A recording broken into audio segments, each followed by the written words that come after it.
Hello everyone, welcome back to seven sister education. আরও একটি গুরুত্বপূর্ণ ভিডিও নিয়ে চলে এসেছি আজকে তোমাদের সামনে।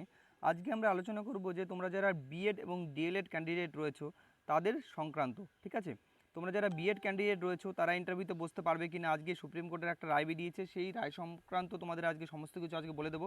বিগ আপডেট বলতে পারো এই মুহূর্তে। এবং নভেম্বরে তোমাদের ভ্যাকান্সি আসছে কি না, এবং নভেম্বরে আসলে কত তারিখ থেকে তোমাদের ইন্টারভিউ শুরু হবে, এবং তোমাদের কি কি কারা কারা তোমরা ইন্টারভিউ দিতে পারবে। তোমরা 2022-এ টেট পাস যারা রয়েছো তারা কি তোমরা দিতে পারবে কি না, 2022-এ টেট পাস যারা বিএড করে রয়েছো তারা ইন্টারভিউতে বসতে পারবে কি না ইত্যাদি। এবং কম্পিটিশন কি 10 গুণ বেড়ে গেল নাকি 15 গুণ বেড়ে গেল, কতটা বেড়ে গেল কম্পিটিশন, এবং কত পেলে তোমার চাকরি নিশ্চিত। অনেকে যারা বলছো যে আমার 20 আছে, আমার 22 আছে, তাদের চাকরিটা কতটা রয়েছে, এবং অনেকে বলছো যে তোমাদের 29 রয়েছে, হ্যাঁ 30 রয়েছে, তাদেরও চাকরি কতটা পসিবিলিটি আছে, এই সংক্রান্ত কিন্তু আজকে আমি এই ভিডিওতে আলোচনা করে দেবো। অবশ্যই ভিডিওটি দেখো। এবং তোমাদের যেটা রয়েছে ডাব্লিউবিপি টেট 2023, এটার রেজাল্ট কিন্তু তোমাদের আমি 100% তোমাদের রেজাল্ট ডেট আজকে তোমাদের কিন্তু আমি বলে দেবো।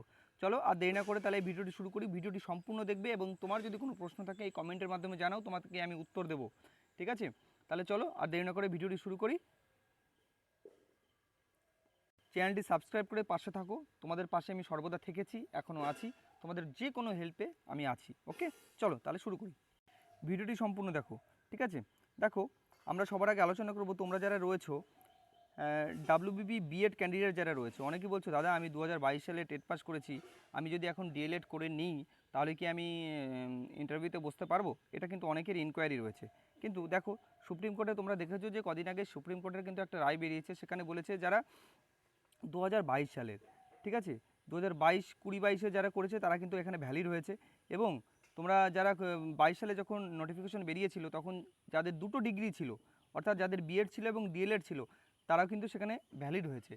অর্থাৎ 2014 সালে যারা টেট পাস করেছিল এবং পরে যারা বিএড করেছে তারা সুযোগ পায়নি, কিন্তু পরে যারা 2014 সালে টেট পাস করার পরে যারা পরবর্তীকালে ডিএলএড করে নিয়েছে তারা কিন্তু এই সুপ্রিম কোর্টের রায় অনুযায়ী তারা কিন্তু ভ্যালিড। অর্থাৎ তুমি ফর্মে যাই লিখে থাকো না কেন, অর্থাৎ ফর্মে তুমি যাই লিখে থাকো, বিএড লিখে থাকো অর্থাৎ ডিএলএড লিখে থাকো, তোমার যদি ইন্টারভিউর সময় তোমার যদি কোর্স কমপ্লিট থাকে অর্থাৎ ডিএলএড কমপ্লিট থাকে তাহলে কিন্তু তুমি এখানে 100% ভ্যালিড। ঠিক আছে, এবার অনেক ডিএলএড বন্ধুরা ভাববে যে কি বলছে, আমাদের তো ডিমোটিভেট করে দিচ্ছে। দেখো ডিমোটিভেট করার কিছু নেই, তোমাদের কম্পিটিশনটা কিন্তু অতটাও বাড়বে না, কারণ তোমাদের ভ্যাকান্সি কিন্তু নভেম্বরে আসবে। ভালো করে বুঝে রাখো, হ্যাঁ তোমাদের ভ্যাকান্সিটা কবে আসছে, তোমাদের ভ্যাকেশনটা কিন্তু নভেম্বরে আসবে। এবার নভেম্বরে ভ্যাকান্সি আসলে কিন্তু যারা তোমরা এখন 23-25-এ যারা ডিএলএড করছে কিংবা যারা 22-24-এ ডিএলএড করছে তারা কিন্তু এখানে সুযোগ পাবে না। সুতরাং তোমাদের কম্পিটিশন কিন্তু বাড়ছে না। কম্পিটিশন কখন বাড়বে, যখন তাদের 25 সালে যখন তাদের ডিএলএডটা কমপ্লিট হয়ে যাবে তখন বাড়ছে। সুতরাং তোমাদের টেনশন করার কোনো কারণ নেই, তোমরা কিন্তু প্রিপারেশন শুরু করে দাও। ঠিক আছে, ভালো প্রিপারেশন শুরু করে দাও। এবং তোমাদের কাট অফ সম্পর্কে আমি একটু বলে দিই। দেখো তোমাদের কাট অফ কত যেতে পারে, তোমাদের কাট অফ মোটামুটি যাদের তোমাদের 24+ আছে, হ্যাঁ যাদের 24+ আছে তাদের কিন্তু তোমরা চাকরি পাবে। এমনকি যাদের 23 আছে তারা কিন্তু তোমরা কিন্তু এখানে চাকরি পাবে। 23, মনে করো তুমি 23 পেয়েছো এবং ইন্টারভিউতে 5 পেয়েছো, অর্থাৎ তোমার কত হচ্ছে 28 হচ্ছে। ঠিক আছে, কিন্তু একটা ভালো স্কোর 28, তুমি বলতে পারো যে এসসি এসটি ওবিসিদেরও জেনারেলদেরও কিন্তু হয়ে যেতে পারে। অর্থাৎ তোমাদের যাদের তোমরা এসসি ক্যান্ডিডেট রয়েছো তাদের 22 কিংবা 21 থাকলেও তোমরা কিন্তু চাকরি পেয়ে যাবে। এবং যারা তোমরা জেনারেল রয়েছে মোটামুটি 23-24 থাকলেও তোমরা কিন্তু চাকরি পেয়ে যাবে।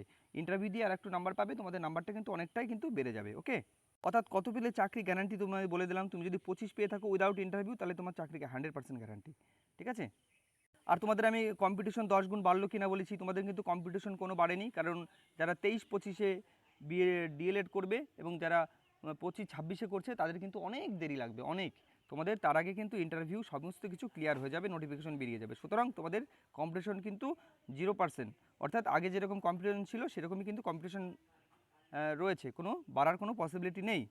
তোমাদের বলছি ডাব্লিউবি টেট রেজাল্ট, তোমাদের ডাব্লিউবি টেস্ট রেজাল্ট কবে দেবে। দেখো তোমরা দেখেছো যে ডাব্লিউবি টেট রেজাল্ট কিন্তু জুলাইয়ের ফার্স্ট উইকে দেওয়ার কথা ছিল, কিন্তু দেয়নি। কেন দেয়নি আমি তোমাদের বলে দিচ্ছি। দেখো ডিএলএডের পরীক্ষা রয়েছে, হ্যাঁ ডিএলএডের ফার্স্ট ইয়ার, ডিএলএডের সেকেন্ড ইয়ারের পরীক্ষা কিন্তু এখানে রয়েছে, সেই জন্য তাদের নোটিফিকেশন বের করতে হয়েছে, তাদের অ্যাসাইনমেন্ট সমস্ত কিছু জন্য কিন্তু তোমাদের পরীক্ষাটা তোমাদের রেজাল্টটা কিন্তু এত দেরি হচ্ছে। কিন্তু আপাতত এই মুহূর্তে তোমাদের কিন্তু সমস্ত নোটিফিকেশন তাদের রেজিস্ট্রেশন কমপ্লিট হয়ে গেছে ফার্স্ট ইয়ারদের, তোমাদের এক্সাম ফর্ম ফিল আপ চলছে, এক্সাম ফর্ম ফিল আপ তোমাদের 29 তারিখে তোমাদের শেষ হয়ে যাবে, ঠিক আছে? 29 তারিখে তোমাদের এই মাসে শেষ হয়ে যাচ্ছে এক্সাম ফর্ম ফিল আপটা শেষ হওয়ার সাথে সাথে তোমাদের 1 তারিখ থেকে তোমাদের 6 তারিখের মধ্যে লিখে রাখো, তোমরা খাতায় লিখে রাখো, 1 তারিখ থেকে 6 তারিখের মধ্যে তোমাদের কিন্তু ডাব্লিউবিপির যেটা ফাইনাল অ্যান্সার কি 2023 সালে সেটা দিয়ে দেবে, এবং তারপরের দিনই, হ্যাঁ তারপরের দিনই তোমাদের কিন্তু ফাইনাল রেজাল্টটা তোমাদের পেয়ে যাবে, ঠিক আছে? এটা 100% আমি বললাম, ঠিক আছে? তাহলে ভিডিওটা এই পর্যন্ত ছিল। অবশ্যই ভিডিওটাকে লাইক করো, শেয়ার করো বন্ধুদের সাথে এবং পাশে থাকো। আশা করি তোমাদের অনেক আমি হেল্প করতে পারবো। ধন্যবাদ এতক্ষণ পাশে থাকার জন্য।